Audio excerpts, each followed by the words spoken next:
काबे गयां गल नहीं मुकती, ये दिलों ना मुकाइए। चलें आज हम आपको एक कहानी सुनाते हैं। किसी ज़माने में कहीं कोई बादशाह था। तो बादशाह सलामत के वज़ीर बातदबीर हर साल गंगा स्नान को जाते थे। तो गंगा मैया में नहा के वो पाक हो जाते, जैसे मुसलमान हज से पाक होते हैं। तो उनका जो रास्ता था, रास्ते पे एक मोची पड़ता था।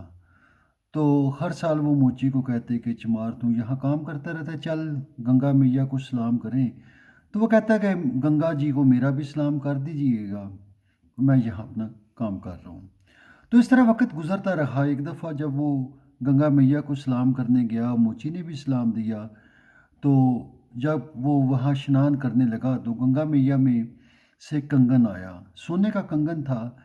और ये आवाज़ आई कि ये उस मोची तक कंगन पहुँचा दीजिएगा।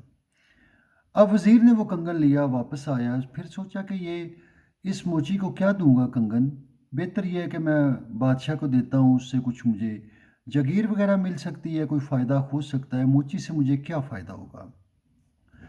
उसने वो कंगन बादशाह को दिया, बादशाह से वो कंगन मलका तक गया। मलका अपनी सहेलियों के साथ कहीं घूम फिर रही थी।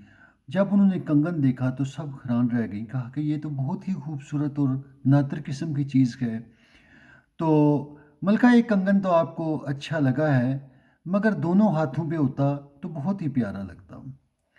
अब मलका ने बादशाह सलामत से कहा, बादशाह ने वज़ीर से कहा भाई उस तरह का कंगन लाओ। वज़ीर ने इनकार किया कि ऐसा मुमकिन है नहीं। तो बादशाह ने उसे कहा कि मैं तुम्हारा कहानी बच्चा पीट दूंगा, मतलब तुम्हें, तुम्हारी औलाद समेत सबको कत्ल कर दूंगा। तो ये सुनकर वो डर गया, खौफसदा हुआ, अब क्या करे।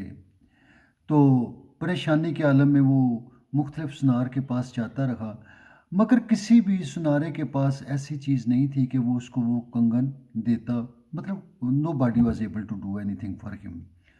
अब उसको यकीन था कि मौत यकीनी है।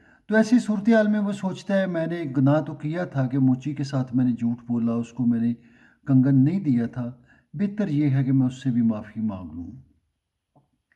वो मोची के पास गया, उसको सारी रुदात सुनाई क्या हुआ। तो मोची ने कहा कि ऐसी तो कोई बात नहीं जिस पे आप इतना परेशान हो। तो मोची के पास एक पत्थर की सिल पड़ी थी, जिस पे वो औज़ार वगैरह वो औज़ार तेज़ करते हैं। मोची ने कहा ये साइड पे करो, ये जो लोहे पत्थर की सिल्क है। जब उसने पत्थर की सिल हटाई तो मंजर ही बदल गया। उसी तरह गंगा मैया बह रही है, उसमें लोग स्नान कर रहे हैं, वहाँ सैकड़ों उसको कंगन नज़र आए। तो मोची ने कहा जिस तरह का कंगन आपको चाहिए वो आप ले लो। उसने वो कंगन ले लिया। तो उसके बाद जो है उसने कहा कि सिल को अपनी जगह रख दो। तो वज़ीर की तो हाजत पूरी हो गई। उसके बाद मोची ने वज़ीर से कहा, वज़ीर साहब, गंगा मैया आपके पाँव के नीचे होती है, ये बाहर नहीं होती है। बात कुछ ऐसे ही है। गंगा मैया आपके अंदर है, आपके पाँव के तले है, आपकी सोच और फ़िक्र के साथ है।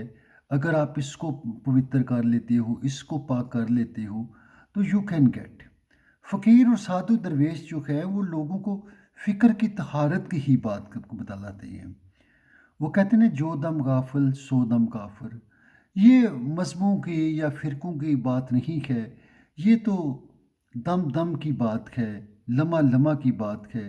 ये बात कुछ और है और हकीकत यही है, बाकी सब माया है। Thank you.